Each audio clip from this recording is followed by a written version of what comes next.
পায় তারা। আল্লাহ রাব্বুল আলামিন তিন শ্রেণীর মানুষের সাথে কাল হাসরের দিন কথা বলবে না, দয়া করবে না। এর মধ্যে এক শ্রেণীর মানুষ হলো যিনি ইচ্ছে করে জানার পরে বোঝার পরে সুস্থ মস্তিষ্কে তিনি কি করে মিথ্যা কথা বলে বলে ব্যবসার মাধ্যমে কাস্টমার থেকে টাকা হাতিয়ে নেয়। আপনারা যে নামাজে দাঁড়ান, আপনি সামনের কাতারে দাঁড়াইছেন, ডিজিটাল গেঞ্জি পরে গেছেন, পাঞ্জাবি তো নাই আপনার। ওই হিন্দুরার পূজায় যাইতে পাঞ্জাবি পরেন, বন্ধুর বাড়িতে বিয়েতে যাইতে পাঞ্জাবি পরেন, রং ঢং করেন, কিন্তু শুক্রবার জুমার নামাজ পড়তে গেলে সবচেয়ে ছোট গেঞ্জিটা পরে মসজিদে যান। একটি হলো হুব্বি নবীকুম, teach the love of the prophet, নবীর প্রেম শিখাও। অহুব্বি আহলে বাইতিহি, টিচ ফ্যামিলি লাভ।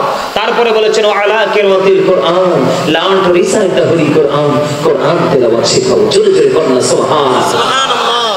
কয়টা বাবা মা নবীর প্রেম শিখিয়েছেন? বলে হুজুর নবীর প্রেম কেন আগে, নবীর পরিবার আহলে বাইতের প্রেম কেন আগে? কারণ তাদেরকে ভালোবাসা ফরজ। তাদেরকে ভালোবাসা কি ফরজ। আপনি নামাজ রোজা হজ যাকাত যাই করেন, নবী এবং নবীর পরিবারকে ভালোবাসতে পারলেন না, আপনি ঈমানদার হতে পারলেন না। এই জন্য আল্লাহ কোরআনে বলেছেন কি জানেন? ইউদিল্লু বিহি কাসীরান ওয়া ইয়াহদি বিহি কাসীরান।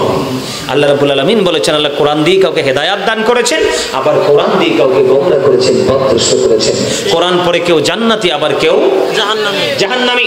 আমি কিন্তু অন্যায়গুলো নিয়ে আজকে কথা বলছি। আমাদের বর্তমানে বাংলাদেশে মুসলমান সবচেয়ে বেশি অন্যায় করছে মুসলমানের ছেলেরা। সেটা হলো আমার নবী বলেছেন আমার উম্মতের জন্য কষ্ট হবে, অন্যথায় আমি বলতাম প্রত্যেকটা নামাজের আগে তোমরা মেসওয়াক করো। আজকে কি মেসওয়াক আছে? মেসওয়াকটা কোথায় হারিয়ে গেল? ব্রাশটা আমাদের হাতে কে ধরিয়ে দিল? ব্রাশটা আমাদের হাতে ধরিয়ে দিয়েছেন ইহুদিরা। ওই যে আমার ভাই উত্তর দিয়েছেন, কারা?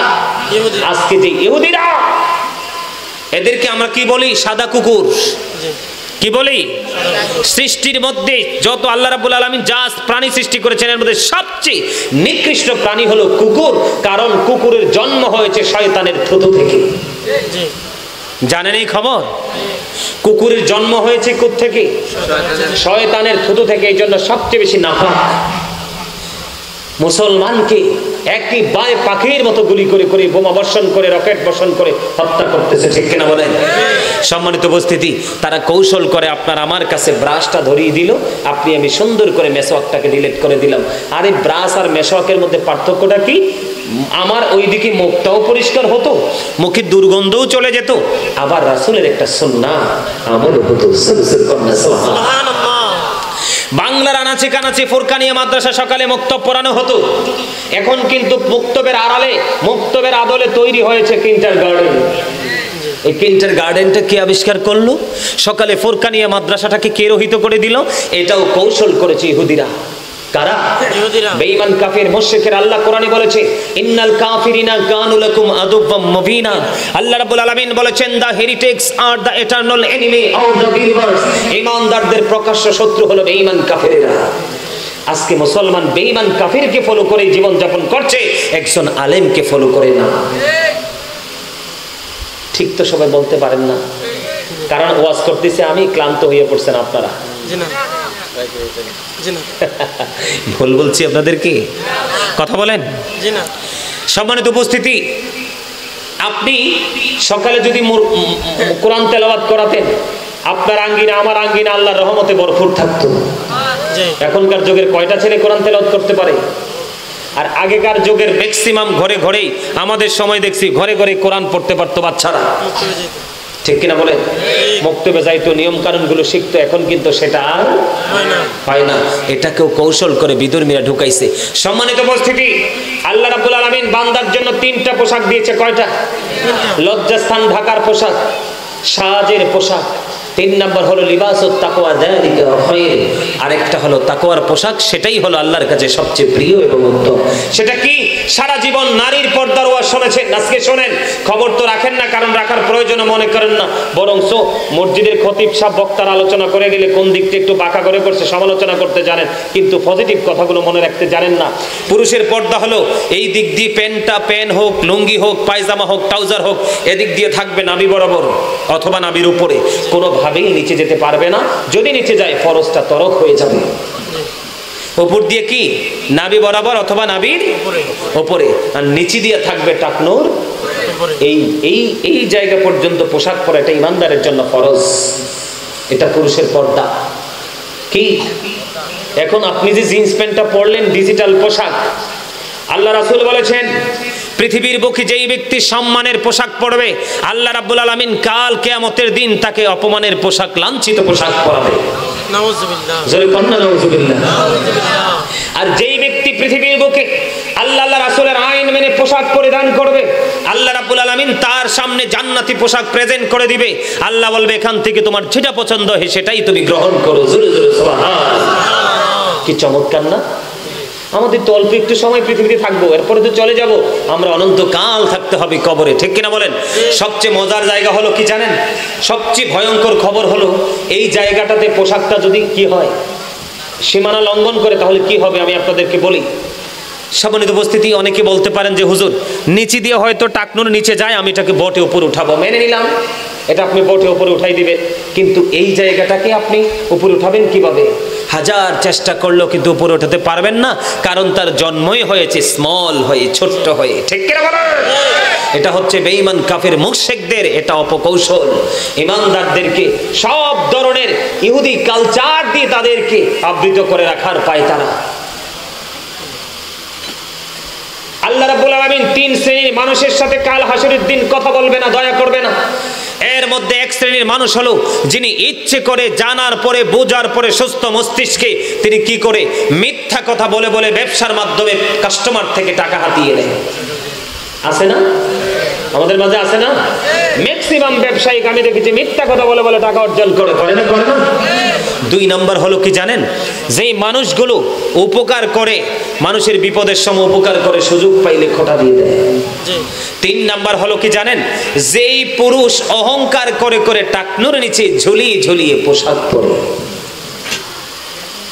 বন্ধুরে আমার নবী, আপনার নবী, দু জাহানের বাদশা নবী, তিনি মসজিদের মধ্যে অবস্থান করতেছে। একজন ব্যক্তি বন্ধু তিনি কি করলেন?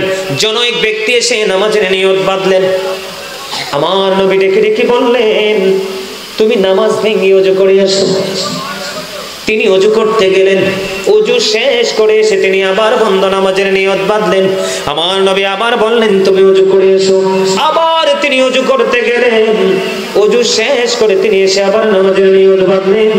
আরেকজন প্রশ্ন করলো ইয়া রাসূলুল্লাহ, বারবার তাকে বলছেন গো নবী ওযু করার জন্য, কেন গো নবী? আমার নবী বলেছেন কিয়ামত পর্যন্ত সেই পোশাক পরে নামাজ পড়তে পারবে, নামাজ আল্লাহর দরবারে কবুল হবে না। কেন গো নবী? তার কারণ হলো তার পোশাকটা শরীয়তের সীমা লঙ্ঘন করেছে। জোরে জোরে নাউজুবিল্লাহ, একবার বলেন আল্লাহু আকবার। এখন আপনারা যে নামাজে দাঁড়ান, আপনি সামনের কাতারে দাঁড়াইছেন, ডিজিটাল গেঞ্জি পরে গেছেন, পাঞ্জাবি তো নাই আপনার। ওই হিন্দুরার পূজায় যাইতে পাঞ্জাবি পরেন, বন্ধুর বাড়িতে বিয়েতে যাইতে পাঞ্জাবি পরেন, রং ঢং করেন, কিন্তু শুক্রবার জুমার নামাজ পড়তে গেলে সবচেয়ে ছোট গেঞ্জিটা পরে মসজিদে যান। আপনি যে রুকু দিচ্ছেন পিছনের কাতার দিয়ে আপনার লজ্জাস্থান আরেকজন দেখছে, তার তো জিনা হচ্ছে। জিনাল আইনুন নাজরু, চোখের জিনা হলো দেখা। আপনি নিজে অপরাধী হচ্ছেন, আপনার নামাজ বাতিল হয়ে যাচ্ছে, আরেক দিক দিয়ে আপনার এই গুপ্ত অঙ্গ দেখে আরেকজনের চক্ষুকে অপরাধী করছেন। আবার অনেকে দেখা যায় একবারে টকটকে লাল জামা পরে মসজিদে যান। আমার নবীকে এক ব্যক্তি একবার সালাম দিয়েছেন, নবী সালামের জবাব দেয়নি। দুইবার সালাম দিয়েছেন, দ্বিতীয়বার সালামের জবাব দেয়নি। আমার নবীকে প্রশ্ন করা হলো বারবার, দুইবার সালাম দিল নবী, কেন সালামের জবাব দেয়নি?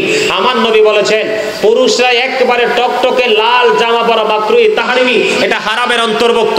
পুরুষের জন্য লাল জামা বৈধ নয়, এটা নারীদের জন্য বৈধ। লাল জামা পরেও মসজিদে আসতে পারবেন না, টোটাল পড়তে পারবেন না। স্বর্ণ পড়তে পারবেন না, অনেকে গলায় স্বর্ণ দেয়, হাতে আংটি দেয়, একটু পরিমাণ স্বর্ণ কিন্তু পুরুষ পড়তে পারবে না, এটা তাদের জন্য হারাম। মনে রাখবেন এগুলো। শুক্রবারে কি মসজিদে আগে যাবেন না পরে যাবেন? লাল জামা পরে যাবেন?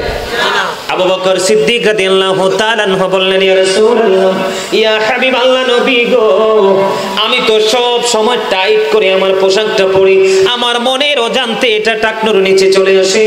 এবার আমার নবী বললেন যিনি ইচ্ছে করে জেনে বুঝে টাকনুর নিচে ঝুলিয়ে ঝুলিয়ে পোশাক পরে উনি সাজার অন্তর্ভুক্ত হবে। মনের অজান্তে তার পোশাকটা, লুঙ্গিটা অনেকের দেখা যায় পড়তে যে মাটিতে চাচায়, আছে না নাই? ট্রাউজার পরে প্যান্ট পরে দেখবেন একবারে টাকনো দেখাই যায় না। অনেক পুরুষ আছে, আমার নবী বন্ধু সমাধান দিয়ে দিলেন, আপনি সব সময় টাকনোর নিচে পড়ছেন, মনের অজান্তে এটা টাকনোর উপরে পড়ছেন, মনের অজান্তে টাকনোর নিচে চলে গেল। আপনি যখন দেখতে পাইলেন পোশাকটা টাকনোর নিচে চলে গেল, সঙ্গে সঙ্গে আবার উঠিয়ে আপনি সীমানায় নিয়ে আসবেন। আমার নবী বলেছেন ওই ব্যক্তি কখনোই সাজার অন্তর্ভুক্ত হবে না।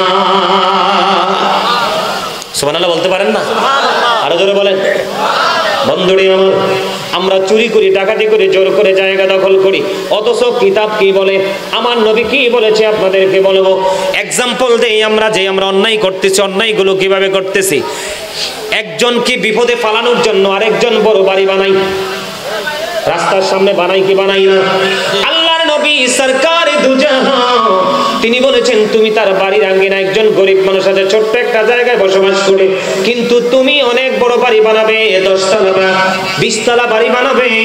এই বাড়িটা বানানোর আগে তুমি কি করো, ওই পাশের যে দরিদ্র মানুষ আছে সে জীবনেও ঘর বানাতে পারবে না, তুমি তার কাছে গিয়ে আলাপ আলোচনা করো, আমি এখানে একটা 10 তলা ভবন তৈরি করব, আমি 10 তলা ভবন যখন তৈরি করব এইভাবে আমি ডিজাইন করেছি, ড্রয়িং করেছি, এইভাবে করব, তোমার কোনো অসুবিধা হবে কিনা? ওয়াল্লাহি আল্লাহর কসম করে বলছি রে ও বন্ধু, ওই তোমার পাশের পড়োশী যদি বলে এই 10 তলা বাড়ি বানাইলে আমার বড় বিপদ হবে, তুমি এইভাবে বাড়িটা বানাইও না, তুমি প্ল্যানটা চেঞ্জ করতে হবে, কারণ আইনের জন্য মানুষ নয়, মানুষের জন্যই হলো আইন। ঠিক কিনা বলেন? আমার কথা কি বুঝে আসছে? কারণ আপনি 10 তলা বাড়ি বানালে আপনার সুবিধাটা যেমন স্থায়ী হবে, ওই আপনার পাশের যে স্বজন ওনার অসুবিধাটাও কিন্তু স্থায়ী হবে। আমার কথাটা কি বুঝে আসছে? আপনার সুবিধাটা যেমনি 100 বছর, 90 বছর, 70 বছরের জন্য বিশাল কমপ্লেক্স, আপনার সুবিধাটা যেমন স্থায়ী হবে ওনার অসুবিধাটাও তেমনি স্থায়ী হবে। এই জন্য আপনার পাশের মানুষের সুবিধার কথা চিন্তা করে আপনি কি করেন, জায়গা দখল করেন আর আমার বাড়ি বানান। আর আমাদের দেশের মানুষের চরিত্র, আমাদের দেশের ম্যাক্সিমাম মানুষ, আমি বলি ইউ আর ক্যারেক্টারলেস। আমার কথা বুঝে আসেন আপনাদের? ম্যাক্সিমাম মানুষ অর্থের লোভে পাগল পাড়া, চরিত্রহীনের মতো কাজ করে, করে কি করে না? আমরা কি করি, আলাপ আলোচনা তত দূরের কথা, কিভাবে তাকে এখান থেকে আউট করে তার জায়গাটা সহ নিয়ে বাউন্ডারি করে একটা বড় বানাতে পারবো সেটাই চেষ্টা আমরা করি। এটাও কিন্তু জুলুম। ঠিক না বেটি? আমাদের মধ্যে এগুলো আছে না নাই? বন্ধুরে আমার, হযরত আবু হুরায়রা রাদিয়াল্লাহু তাআলা থেকে হাদিস কানা বর্ণিত, আমার নবী আপনার নবী দু জাহানের বাদশা নবী তিনি বলে দিয়েছেন, আমার নবীকে একজন ব্যক্তি এসে বলল ইয়া রাসূলুল্লাহ, ওই মহিলাটা অনেক বেশি দান সদকা করে, নফল ইবাদত করে, কিন্তু ওনার ব্যবহার সুন্দর নয়, ওনার ব্যবহারে মানুষ কষ্ট পায়। আমার নবী সঙ্গে সঙ্গে জানিয়ে দিলেন ওই ব্যক্তিটা জাহান্নামী। জোরে জোরে বলুন নাউযুবিল্লাহ। আমরা কিভাবে অন্যায় করছি আমি সেটা বলছি আপনাদেরকে। আরেকজনের দিকে ইঙ্গিত করে বললেন অত বেশি নামাজ পড়তে পারে না, ফ্যানটা কোথায় দিছো, বাতাস তো লাগে না, কি করতে পারে না, অনেক বেশি নামাজ পড়তে পারে না, দান সদকাও করে না। ইয়া রাসূলুল্লাহ, ইয়া হাবিবাল্লাহ, নবী গো, কি করতে পারে না? নামাজও বেশি পড়ে না, দানও বেশি করে না, কিন্তু তার ব্যবহার এত সুন্দর, তার ব্যবহারের কারণে মানুষের কলিজা ঠান্ডা হয়ে যায়। আমার নবী সঙ্গে সঙ্গে বললেন সে জান্নাতি।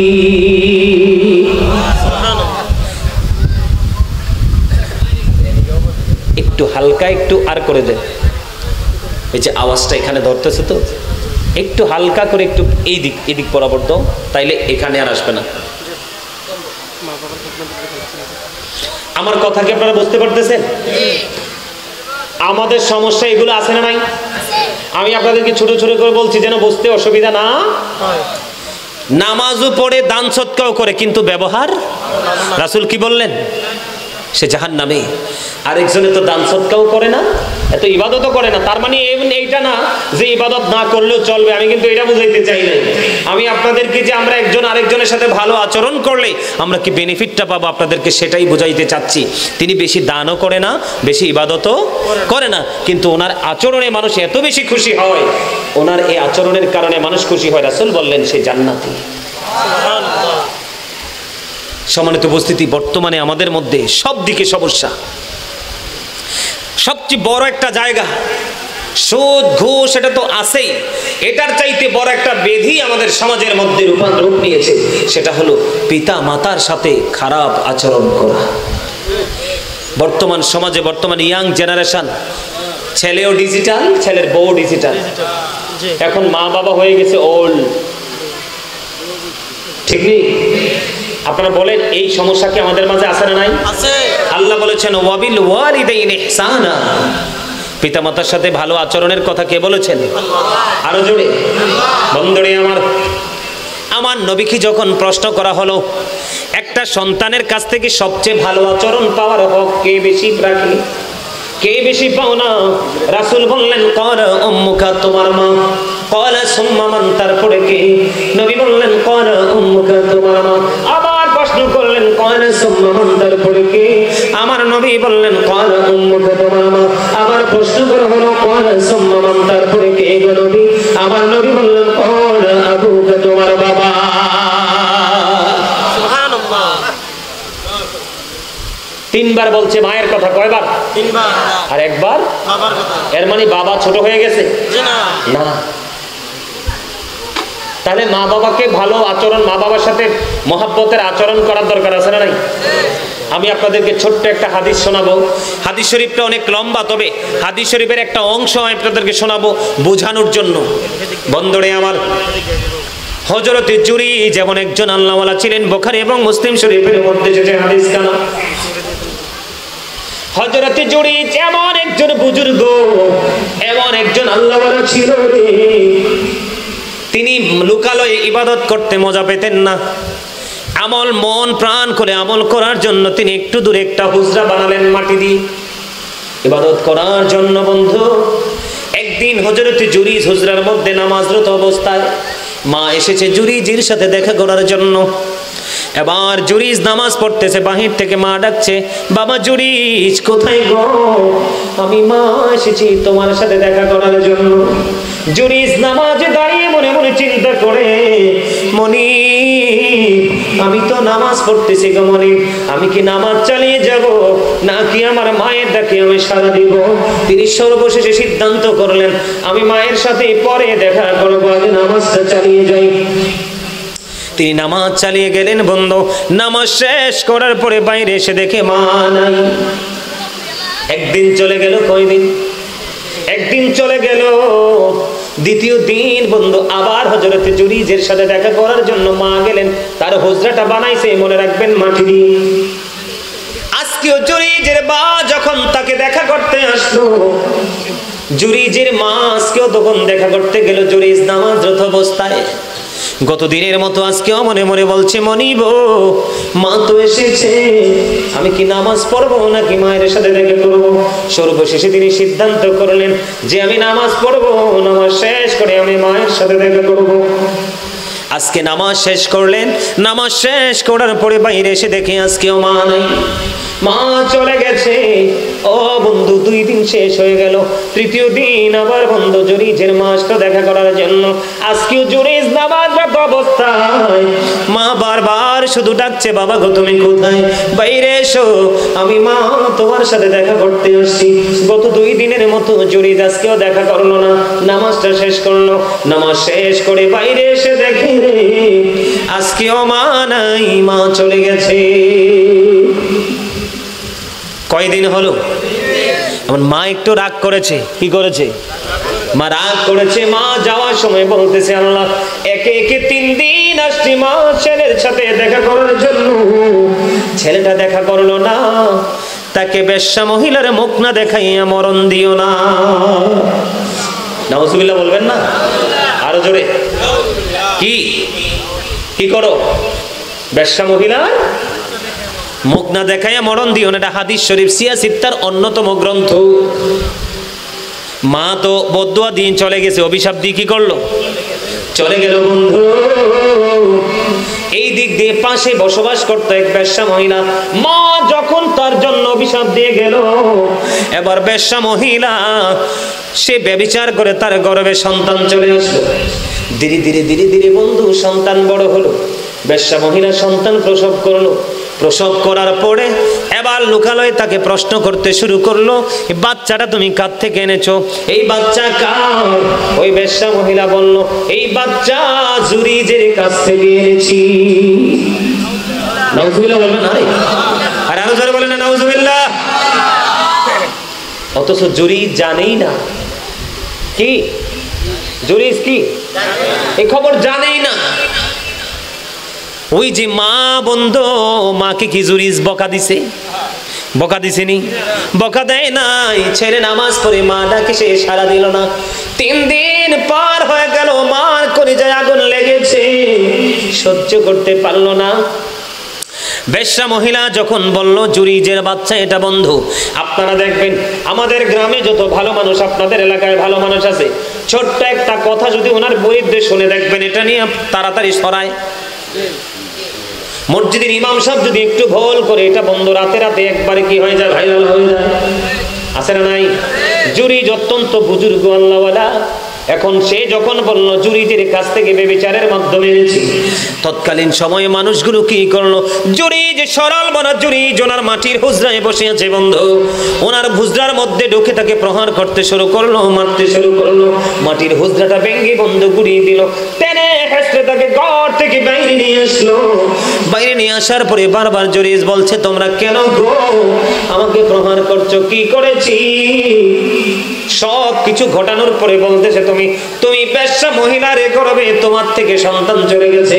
বেশ্যা মহিলা বলেছে, এই সন্তানটা তোমার। জোরে জোরে বলেন না নাউজুবিল্লাহ। আল্লাহু আকবার। মায়ের চিঠি আল্লাহ কবুল করছেনি, মায়ের দরখাস্ত কবুল হইছেনি, অথচ জুরিজ এই পাপের সাথে যুক্তই না, সেটা জানে না, কল্পনাই করে না। যে মানুষ মানুষের বিয়ে আমল করে মজা পায় না, অন্যত্র লোকালয় থেকে একটু দূরে গিয়ে নির্জনে আমল করার চেষ্টা করলো, এই মানুষ কখনো এত বড় জঘন্য অপরাধ করতে পারে না। হাদিস শরীফ প্রমাণ। এবার জুরিজকে যখন বললো, জুরিজ বলল, তোমরা আমাকে একটা ঘটি দিয়ে পানি দাও। ঘটি দিয়ে পানি দিল। পানি দেওয়ার পরে ভাঙ্গা হুজরায় তিনি নামাজ পড়লেন। এই দিক দিয়ে বললেন, কোথায় সে বাচ্চাটা? আমার কাছে নিয়ে আসো, আজকে খেলা হবে। মানুষ, অনেক মানুষ বন্ধু উপস্থিত হলো খেলা দেখার জন্য। হযরত জুরিজ তিনি কি করলেন, নামাজ শেষ করে এসে ছোট্ট বাচ্চাটার পেটের উপর হাত রেখে ছোট্ট বাচ্চাটাকে বলল, বাবা বলো না তোমার বাবা কে? এবার ওই জুরিজ যখন হাত রাখলো, ছোট্ট মাসুম বাচ্চার জবান খুলে দিল, বাচ্চা দেখিয়ে দিল, ওই রাখাল আমার বাবা। দুর্বল party, you are very weak. শেষ, আমিও শেষ করে দিচ্ছি আলোচনা। কথা বুঝেন নাই আমার? আপনারা তো মনে করেন আরে আমার মায়ে না, কি কি মা মনে করেন, আরে বাবা একটা বুড়া লোক। এটা যে কত বড় রাডার, এটার শক্তি যে কত, কল্পনাও করতে পারবেন না। আমার নবী বলেছেন, হতভাগা সে, হতভাগা সে, হতভাগা সে। 3 বার বলছে। কয়বার? কে রে সেই হতভাগা? পিতামাতা 2 জনকে পাইলো অথবা 1 জনকে পাইলো, তাদের সেবা করে তাদেরকে খুশি করে জান্নাতি হতে পারলো না, তার মতো হতভাগার কেউ হতে পারলো না। বর্তমানে আমাদের দেশে দেখবেন, যেই ছেলেটা পয়সাওয়ালা, এটাই বেশি বাবা মাকে কষ্ট দেয়, পাত্তাই দেয় না। আর যেটা দেখবেন সবচেয়ে গরিব, দেখবেন মায়ের পায়খানা পর্যন্ত পরিষ্কার করে। এই জন্য জান্নাতে যাবে সবার আগে আমার নবীর সঙ্গে বিশাল একটা দল, এই দলটা হলো গরিব। সুবহানাল্লাহ কয় না? গরিবের জান্নাতে বসবাসের বয়স 500 বছর পার হয়ে যাবে, আর দুনিয়ার ধনীরা তারা হিসাব নিকাশ দিতেই থাকবে। এই জন্য আমার রাসূল বলেছেন, আল গিনা গিনান নাফস, প্রকৃত ধনী হলো আত্মার ধনী। কথা কি বুঝছেন আমার? মা বাবাকে ভালোবাসবেন? মায়ের চেহারার দিকে যদি মায়ের নজরে তাকান, একটা হজের সওয়াব। নবী গো, যদি দৈনিক 100 বার তাকাই, তাহলে 100টা হজের সওয়াব বরাদ্দ। যেই সন্তানটা বাবার অবাধ্য, সেটা আল্লাহর অবাধ্য। যেটা বাবার কলিজায় আগুন দিয়েছে, এই সন্তান আল্লাহর রহমত থেকে সে আউট হয়ে গেছে। এই সন্তানের না পাবে দুনিয়ায় সুখ, না বুঝবে পরকালে তার দুঃখ। মা বাবাকে ভালোবাসার দরকার আছে না নাই? আরো জোরে বলেন। আমি ছোট্ট করে বলছি বন্ধু, মায়ের পাগল এক সন্তান। মক্কাতুল মুকাররমায় যে ঘটনা ঘটেছে বিশ্বস্ত সূত্রে বন্ধু সেই তথ্য কালেক্ট করলাম। বৃদ্ধ মা স্বপ্নে দেখেছে, তিনি স্বপ্ন দেখেছে, বাবা গো আমি তো হাঁটতে পারি না, আমার খানায় কাবা তওয়াফ করতে মনে চাই। সুবহানাল্লাহ বলে। কার কাছে বলেছে? ছেলের কাছে মা আবদার করেছে, বাবা বাবা গো আমার খানায় কাবা তওয়াফ করতে মনে চাই গো বাবা। এবার সন্তান কি করলেন? মাকে তার কাঁধে উঠালেন। কোথায়? মাকে কাঁধে উঠাইয়া 1 বছর 2 বছর না রে ও বন্ধু, 7 বছর মাকে কাঁধে করে করে খানায় কাবা তওয়াফ করিয়েছেন। তওয়াফ করানোর পরে 7 বছর যখন পার হয়ে গেল, সাদেক উত্তাইয়ার নামে কাবেদকে প্রশ্ন করলো, আপনি বলেন না আমি 7 বছর পর্যন্ত আমার কাঁধে করে মাকে খানায় কাবা তওয়াফ করিয়েছি, আপনি বলে দেন আমার মায়ের দুধের ঋণ শোধ হইছে নি? বন্ধু যুবকের দল, ও যুবকের দল, আমার যুবক বন্ধু তোমরা সবাই শোনো। তখন সাদিক উত্তাইয়ার নামক কাবেদ তিনি বলে দিয়েছেন, রে তুমি যদি 50,000 বছর যদি তুমি পৃথিবীর বুকে বেঁচে থাকো, এই 50,000 বছর যদি তুমি তোমার মাকে কাঁধে করে খানায় কাবা তওয়াফ করো, ওই যে তুমি ছোট্ট যখন ছিলা রে, নিঝুম রজনীতে মায়ের স্তনগুলো চেপে ধরে, মায়ের স্তন চেপে ধরে তুমি দুধ পান করেছিলে, 50,000 বছর যদি তুমি হায়াত পাও, 50,000 বছর যদি মাকে কাঁধে করে খানায় কাবা তওয়াফ করো, ওই যে একটা রজনীতে মায়ের স্তন চেপে ধরে দুধ খেয়েছিলাম, একটা রাত্রের দুধের ঋণ শোধ হবে না। এই মায়ের কলিজায় আগুন দিও না বাবা, সকালে বের হয়ে যায়, শরীরের চামড়াটা কত সুন্দর ছিল রে, শুধু তোমার সুন্দর ভবিষ্যতের জন্য একেবারে চামড়াটাকে কয়লার মতো কালো করে ফেলেছে। বন্ধু নিজের খাবার কথা একটা বার চিন্তা করে না, সন্তানের স্বাদ পূরণ করার চেষ্টা করে ওই বাবার কলিজায় আগুন দিও না। দুনিয়ায় যত আমল করো, যত দান সাদকা করো, কোনো লাভ হবে না। এই জন্য আমি প্রায় সময় বলি মায়ের শানে গজল শুনবেন নি? আপনারা কি পছন্দ করেন? বলবো, শয়নে স্বপনে শুধু তোমার কথা মনে হয়, শয়নে স্বপনে শুধু তোমার কথা মনে হয়, কতদিন দেখি না তোমার, ভুলে কি গেছো আমায়, ভুলে কি গেছো আমায়, আমার ভুবন জুড়ে শুধু দুঃখ জ্বালা, কে আর পরাবে আমায় সুখের সীমানা, কপালে কে দেবে আর কাজলের টিপ, তুমি জেনে ধরাই, শয়নে স্বপনে শুধু তোমার কথা মনে হয়, বলেন শয়নে স্বপনে শুধু তোমার কথা মনে হয়, আমার ভুবন জোরে শুধু দুঃখ জ্বালা, কে আর পরাবে আমায় সুখের সীমানা, কপালে কে দেবে আর কাজলের টিপ, তুমি জেনে ধরাই, শয়নে স্বপনে শুধু তোমার কথা মনে হয়, বলেন আমার মা নাই, আমার বাবা নাই, দয়াল রে দয়াল, আমার কি মা ডাকার সাধ নাই রে, আমার কি বাবা ডাকার সাধ নাই রে, বলেন আমার মা নাই, আমার বাবা নাই, দয়াল রে দয়াল, আমার কি মা ডাকার সাধ নাই রে, আমার কি বাবা ডাকার সাধ নাই রে, ঘরে যাইয়া সবাই দেখ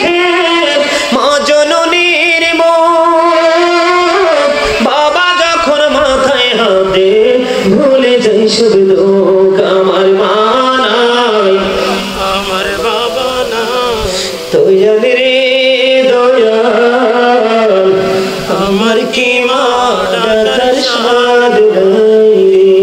জোরে জোরে বলেন না মারহাবা। যার মা বাবা নাই সে বুঝে পিতৃহারা যন্ত্রণা যে কেমন। যারা হারিয়েছে তারা জানে মা বাবা ছাড়া তার পৃথিবী শূন্য। পৃথিবীতে